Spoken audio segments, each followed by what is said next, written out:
الحمدللہ رب العالمین والصلاة والسلام علی رسولہ محمد وآلہ وصحبہ اجمعین اما بعد اعوذ باللہ من الشیطان الرجیم السلام الى مغفرۃ من ربکم وجنت عرضها السماوات والارض اعدت للمتقین الذین ينفقون في السراء والضراء والكاظمين الغيظ والعافين عن الناس والله يحب المحسنين۔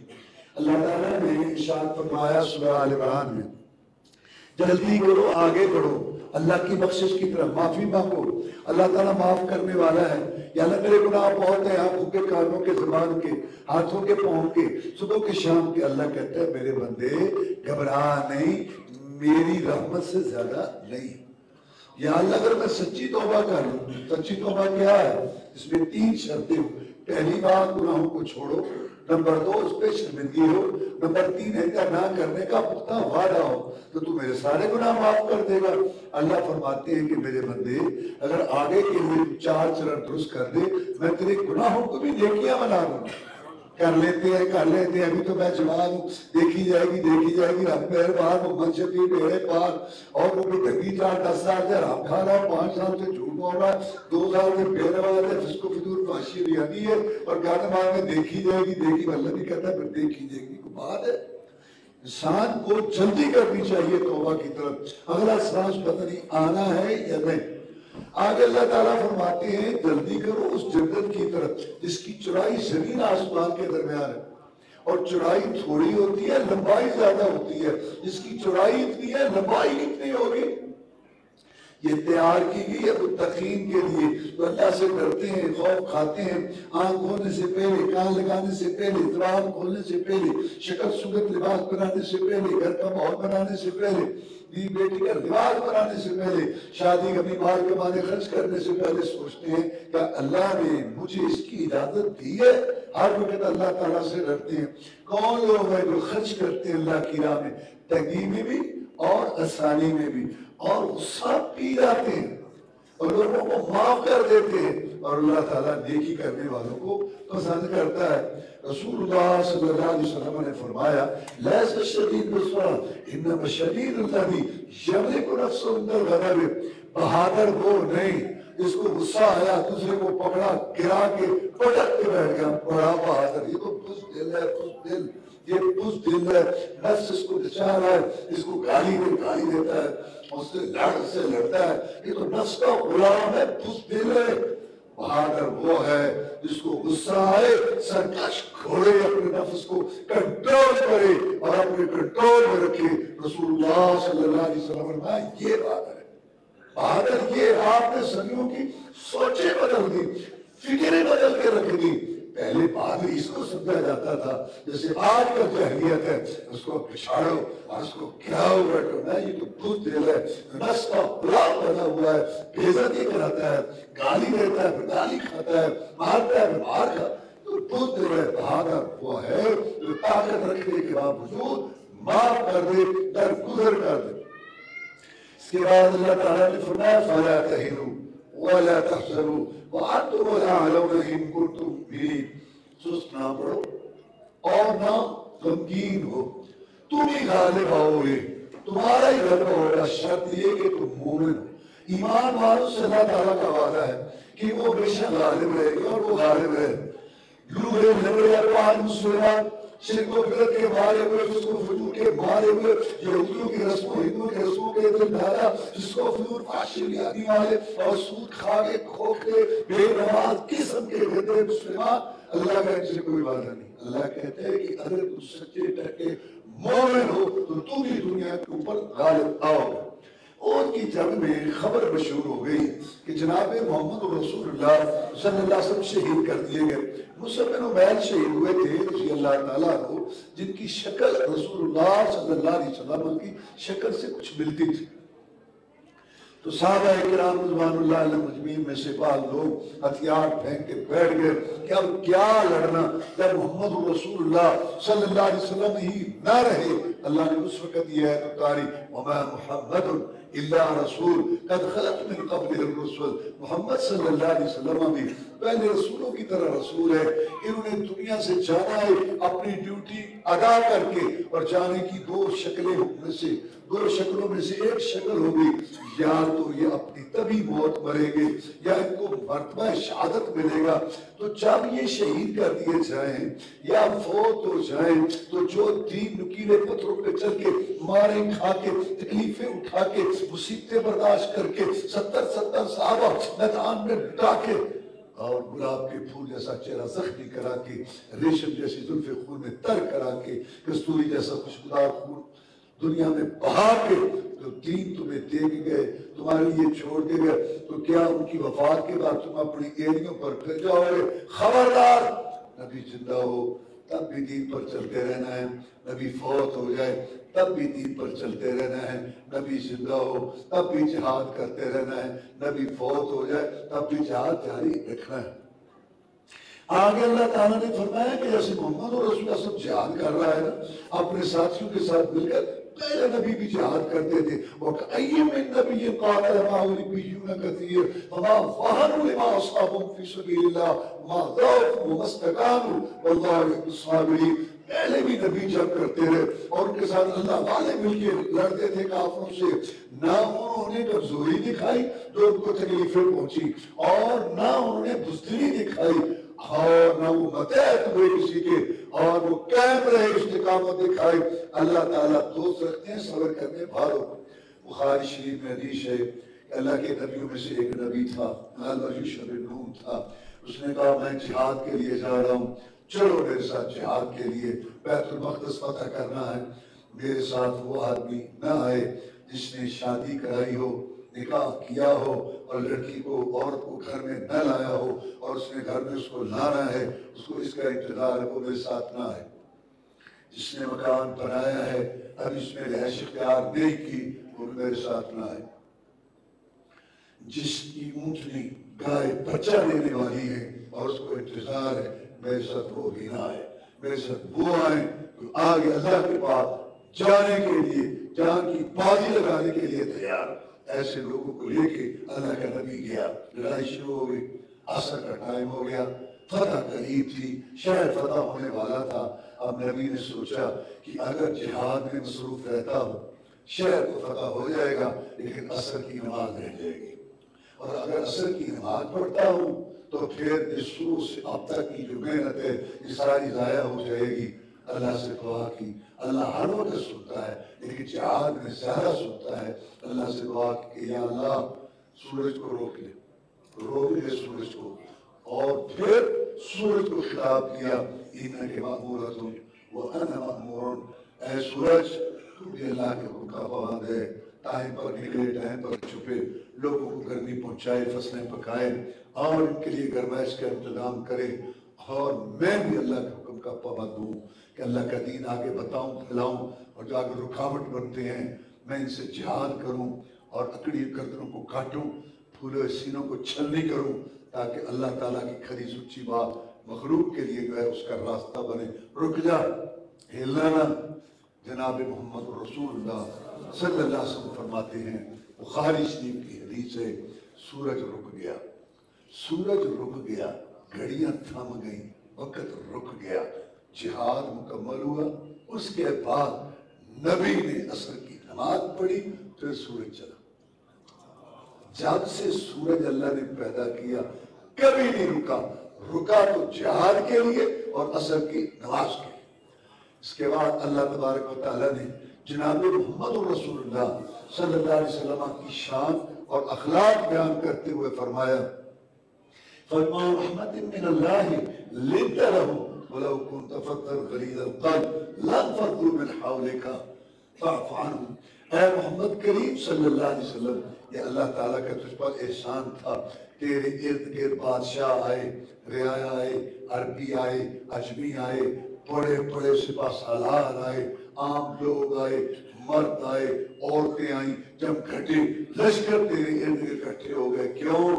تو اخلاق والا تھا، تو نرم دل تھا، اگر تو سخت مزاج ہوتا یہ سارے تجھ سے بھاگ جاتے اور تیرے قریب یہ نہ آتے۔ ایک دفعہ جناب محمد رسول اللہ صلی اللہ علیہ وسلم اپنے ساتھیوں کے ساتھ موجود تھے. ایک دیہاتی عربی قسم کا آدمی آیا. آپ کے اوپر جو چادر تھی اس نے چادر کو پکڑا اور اس کو بال دینا شروع کر دیا اور آپ کا گلا اٹھنے لگا اور زور سے بال دے کے کھینچا اپنی طرف. زور سے رسول اللہ صلی اللہ علیہ وسلم اس کے سینے کے ساتھ جا کے لگے. آپ کی گردن مبارک پر لال لال ڈوئے نشان پڑ گئے. صحابہ کرام بڑے حیران ہوئے اور پھر وہ آگے اس نے آ کے کہا. رسول اللہ صلی اللہ علیہ وسلم نے مسکرا کے دیکھا. کیا مالک ہے یا عربی؟ عربی کیا بات ہے؟ کہہ رہے یہ جو مال ہے مجھے ملے، یہ جو مال آیا غنیمت کا. اس نے جہاں یہ نہیں کیا تھا. اس نے کہا روتے کو ہماری شکل ہی ایسی ہے. ایسے لوگ بات ہوتے ہیں ان کا طریقہ ہی اس کا یہی تھا. لیکن میں رسول اللہ صلی اللہ علیہ وسلم کا اخلاق نرم مزاجی میں بیان کر رہا ہوں. آپ نے فرمایا یہ مال نہ محمد کا ہے نہ محمد کے باپ کا ہے صلی اللہ علیہ وسلم. اس میں سے جو تجھے حصہ آئے گا میں تجھے دوں گا. اور پھر اسے دیا. آگے اللہ تعالیٰ نے رسول اللہ صلی اللہ علیہ وسلم کو احسان کے طور پر ذکر کرتے ہوئے فرمایا لقد من اللہ علی المؤمنین اذ بعث فیہم رسولا من انفسہم یتلو علیہم آیاتہ ویزکیہم ویعلمہم الکتاب والحکمہ وإن کانوا من قبل لفی ضلال مبین. اللہ نے بہت بڑا احسان کیا جب لوگوں میں سے انسانوں میں سے انہی میں سے ایک رسول بھیجا جو اللہ کی کتاب سناتا ہے، اپنی حکمت حدیث سناتا ہے، ان کو گناہوں سے پاک کرتا ہے، گناہوں کے رحشت سے دور کرتا ہے، سیدھی راہ پر ان کو لاتا ہے. اور اس قرآن حدیث سے کتاب و سنت سے پہلے یہ کھلے گناہی میں تھے. رسول اللہ صلی اللہ علیہ وسلم نے فرمایا صحیح حدیث ہے ترکت فیکم امرین لن تضلوا ما تمسکتم بہما کتاب اللہ و سنت نبیہ.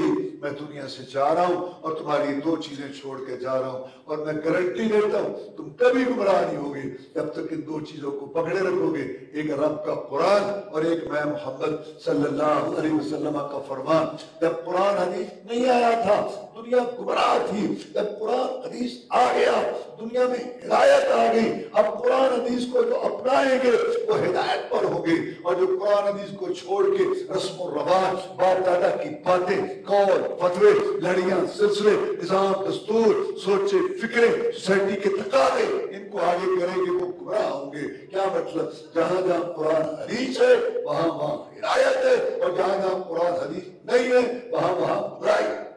اس کے بعد اللہ تبارک و تعالیٰ نے ارشاد فرمایا وَلَا تَحْسَبَنَّ الَّذِينَ قُتِلُوا فِي سَبِيلِ اللَّهِ الْأَمْوَاتِ. جو اللہ کی راہ میں کٹ جاتے ہیں شہید ہو جاتے ہیں یہ نہ سمجھو کہ یہ مر گئے اور ان کا کام ختم ہو گیا. اللہ تعالیٰ کے ہاں ان کو رزق مل رہا ہے. احد کی جنگ سے پہلے جناب جابر رضی اللہ تعالیٰ عنہ کہتے ہیں کہ میرے باپ نے مجھے بلایا کہا میرے بیٹے کل لڑائی ہوگی اللہ کے رسول صلی اللہ علیہ وسلم کے جھنڈے کے نیچے تیرا باپ بھی لڑے گا کافروں سے.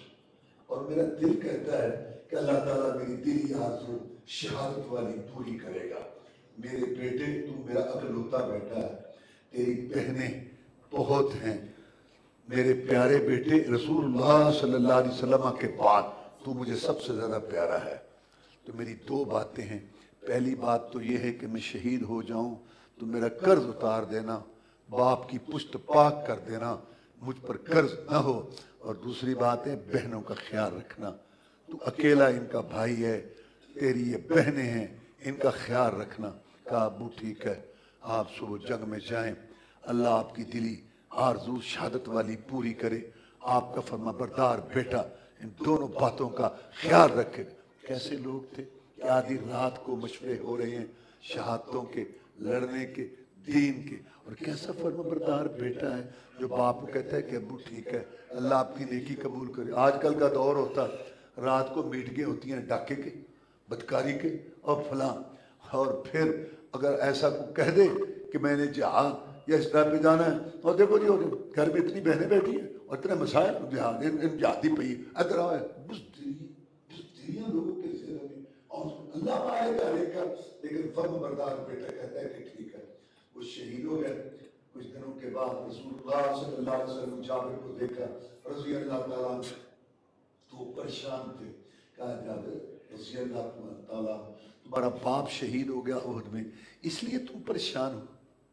کہنے لگے جی نہیں، وہ تو میرے باپ کی اللہ تعالیٰ نے آرزو پوری کی، ہمارے گھرانے کو یہ اعزاز حاصل ہوا شہادت کا، میں اس لیے پریشان ہوں کہ جو فصل آنی ہے نا کھجوروں کی، ان کا میں حساب لگاتا ہوں اس دفعہ، یہودیوں کا قرض دینا ہے، باپ نے کھجوریں لی تھی، بہت جمع تفریق کرتا ہوں، لگتا یہ ہے اس فصل سے باپ کا قرض نہیں اترے گا اور باپ کی پشت پاک نہیں ہوگی، میں یہ سوچتا رہتا ہوں کہ اس کا میں کیا کروں۔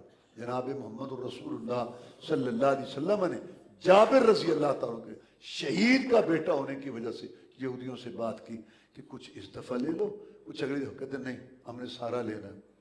رسول اللہ صلی اللہ علیہ وسلم نے ان کو 2-3 دفعہ کہا، انہوں نے نہ مان، کہا ہے جابر رضی اللہ عنہ کھجوروں کو کاٹو، ہر قسم کا علیحدہ ڈھیر لگاؤ اور پھر مجھے بھی بلاؤ اور ان کو بھی بلاؤ۔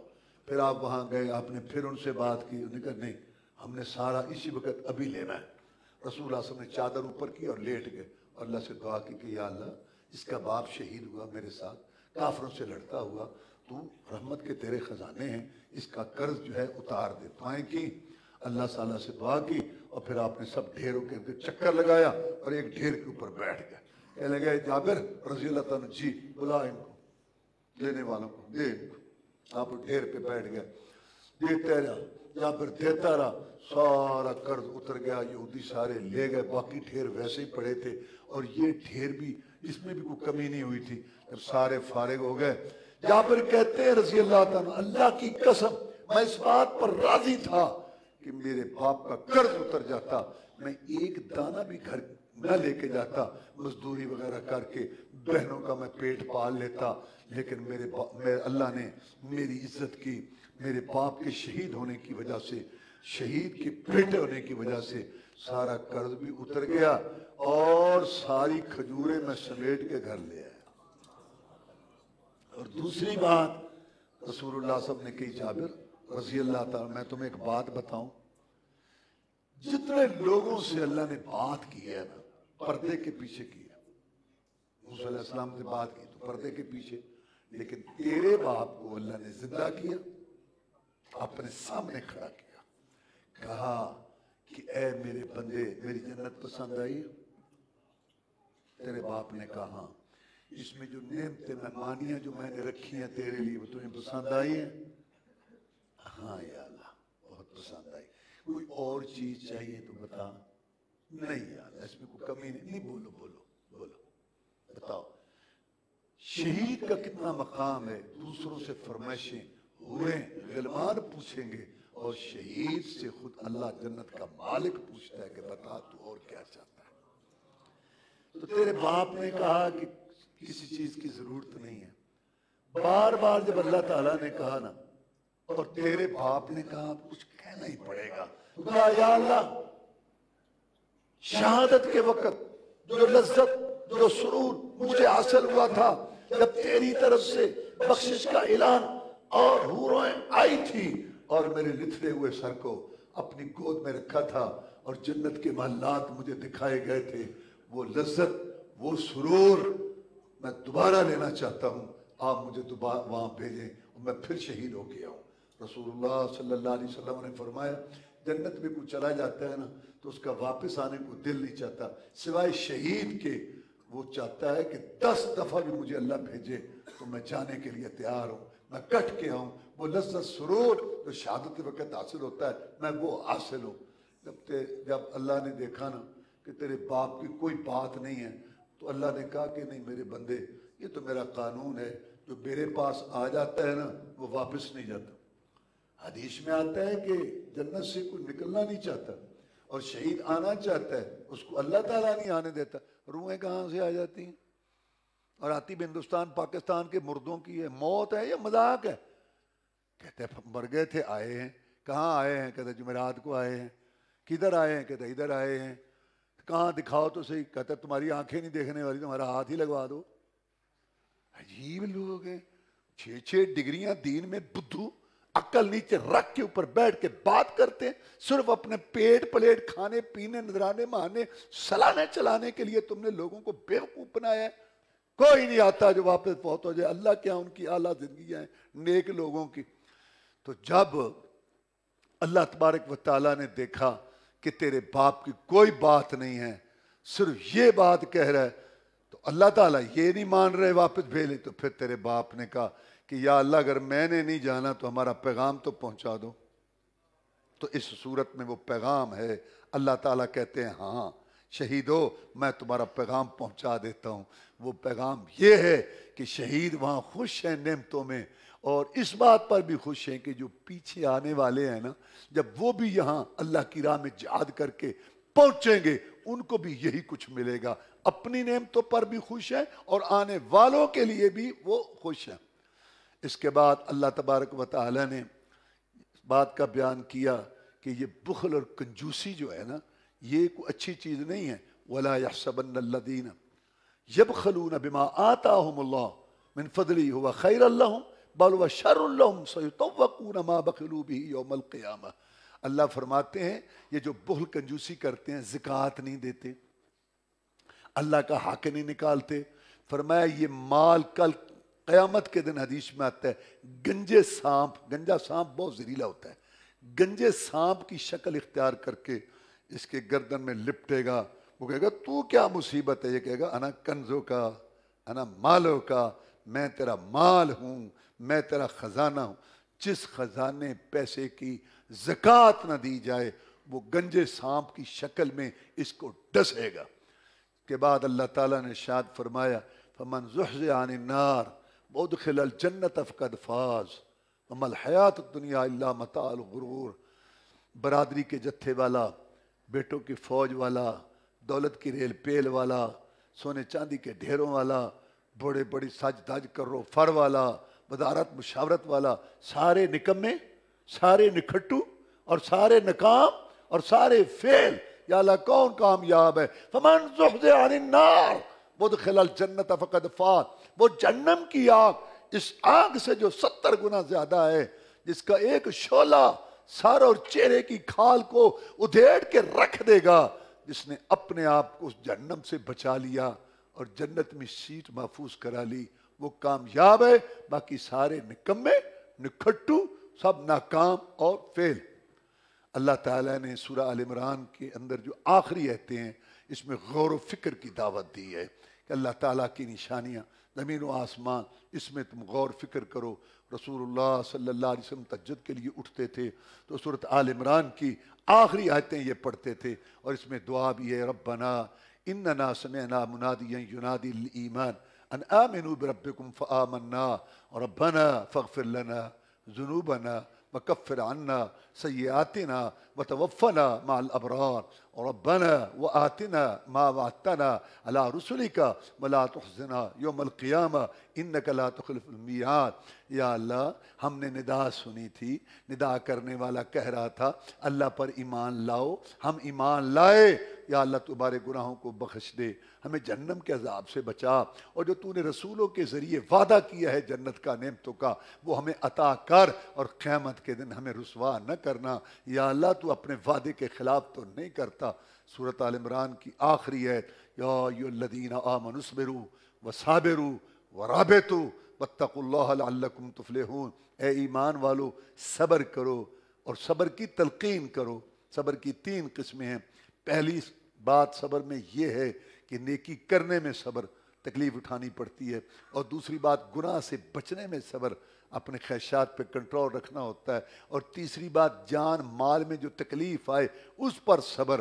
لوگوں کو بھی تلقین کرو، رابطو، مورچہ بند رہو، ہر وقت تیاری رکھو اللہ تبارک و تعالیٰ کی راہ میں لڑنے کے لیے۔ اس سے دشمن ڈرے گا اور تم امن سکون سے رہو گے۔ یہ ہے کامیابی کی راہ۔ چونکہ اس میں غزوہ احد کا بیان ہے، وہ میں مختصراً آپ کو بیان کرتا ہوں۔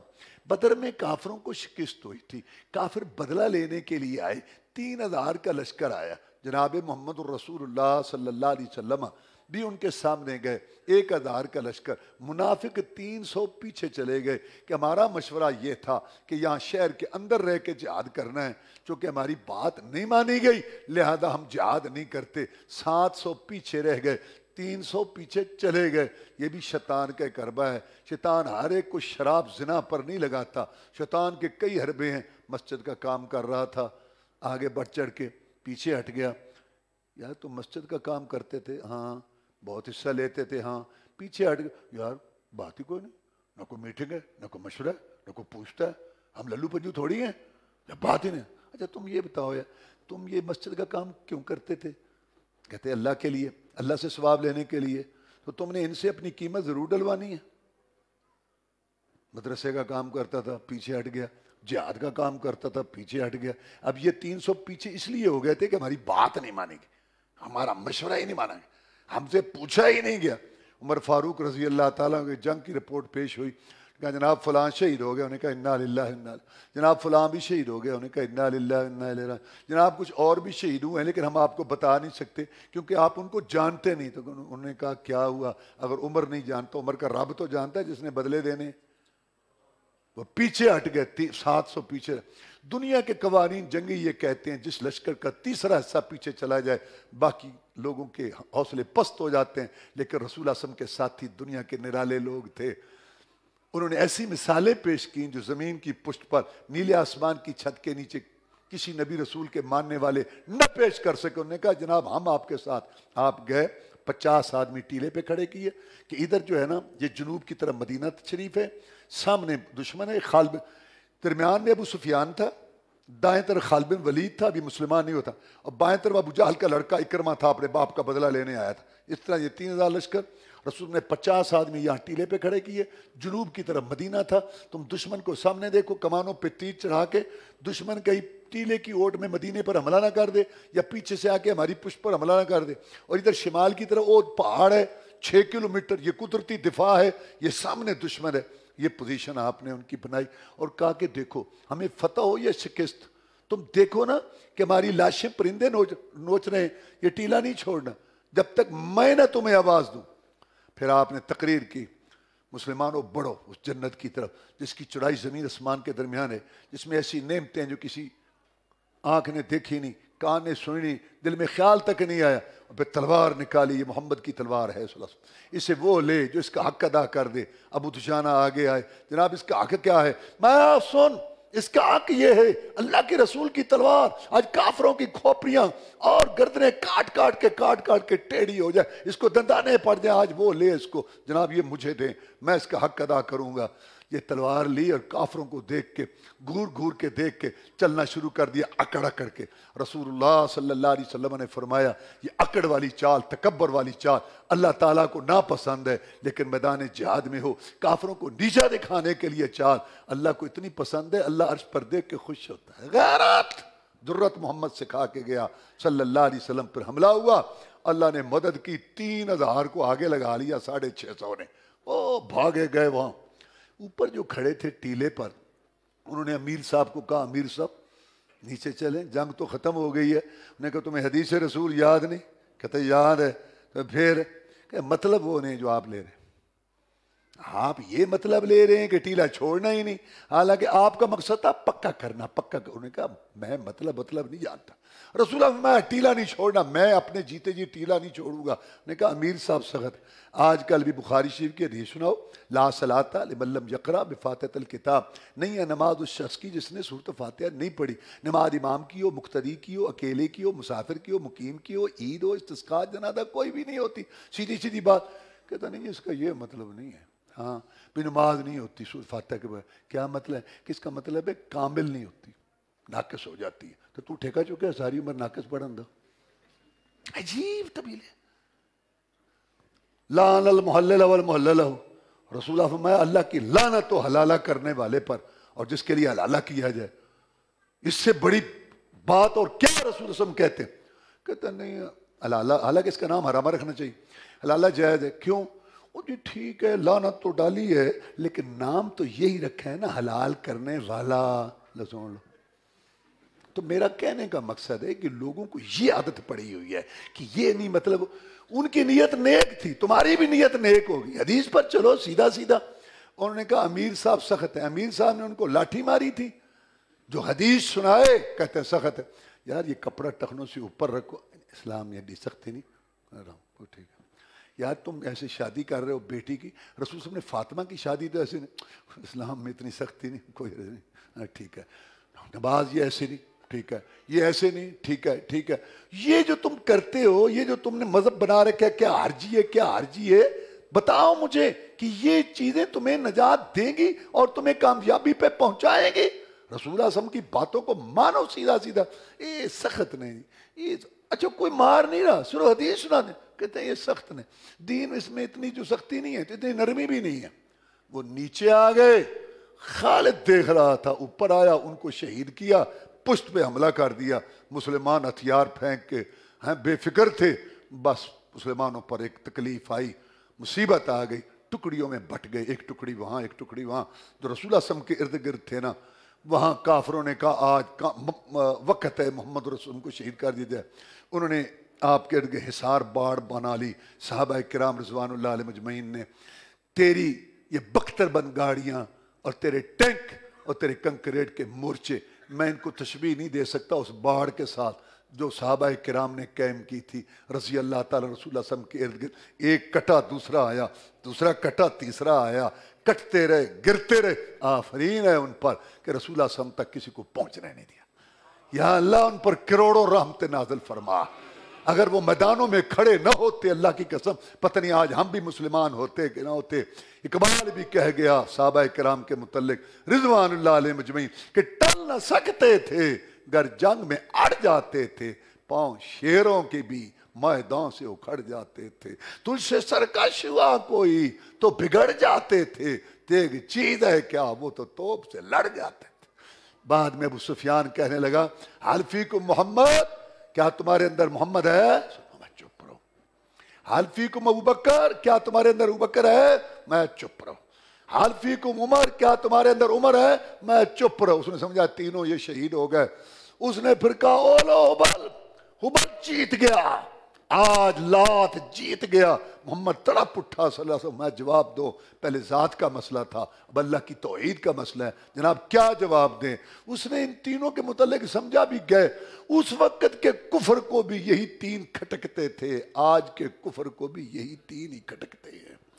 اس کے بعد وہ کہنے لگا کہ ہاں اولو حبل، رسول اللہ میں جواب دو جناب کیا جواب دیں؟ کہا ٹھیک ہے 70 شہید ہیں 70 زخمی ہیں، لیکن اب بھی ہم اپنے عقیدے پر قائم ہیں. اور اس کو جواب دے کہ اللہ اعلیٰ و اجل، اللہ اعلیٰ ہے، اللہ بلند ہے.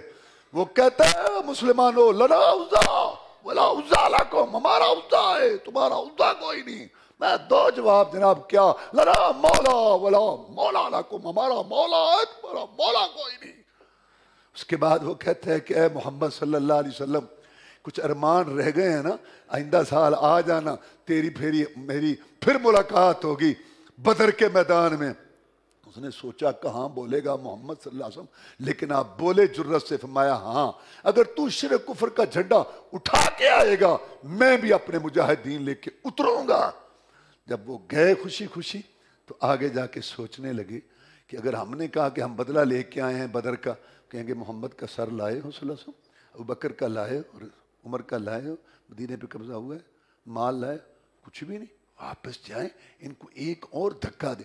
ادھر سے وہ چلے، ادھر سے اللہ نے اپنے نبی کو بتایا صلی اللہ علیہ وسلم کہ وہ پھر، یہ سارا اسی صورت میں ہے آل عمران میں، کہ وہ پھر آ رہے ہیں. آپ نے کہا میرے ساتھیو ابھی تک تم نے زخمیوں کی مرہم پٹی تو نہیں کی، شہیدوں کو تو اچھی طرح بھی نہیں سنبھالا. اللہ کے دین نے تمہیں ایک دفعہ پھر پکارا. پھر اٹھے تھے پھر چلے تھے لگڑاتے ہوئے، کٹے ہوئے بازوؤں والے، زخموں سے خون رس رہا تھا. پھر چلے تھے اور جو چل نہیں سکتا تھا نا وہ کہتا ہے بھائی تھوڑا سا کندھے کا آسرا دے دو تاکہ اس جہاد کے سفر سے پیچھے نہ رہ جاؤں. ایسے چلے. جب انہوں نے دیکھا یہ تو آ رہے ہیں، وہ گئے دم دبا کے بھاگ گئے. اللہ نے اس کا نقشہ اتارا اسی صورت میں، الذین استجابوا للہ والرسول من بعد ما اصابهم القرح.